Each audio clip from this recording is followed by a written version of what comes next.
Let's run through the little bottler now and see where we go with this. Let's have a little look at demoing it and we can take it from here. Tap already fitted to the bucket with the little bottler attached. We're going to put the tap into the open position, so this would now be running liquid out of it.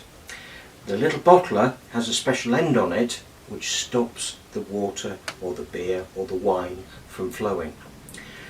What we have to do then is take our bottle and we get underneath and we're going to push all the way up, and as we push all the way up we're going to start that valve working at the bottom of the little bottler and we're going to let it run.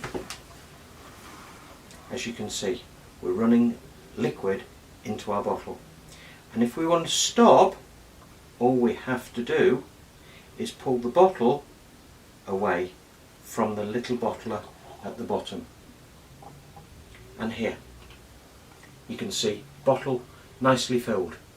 Now the real big advantage to the little bottler is the fact that we're filling from the bottom.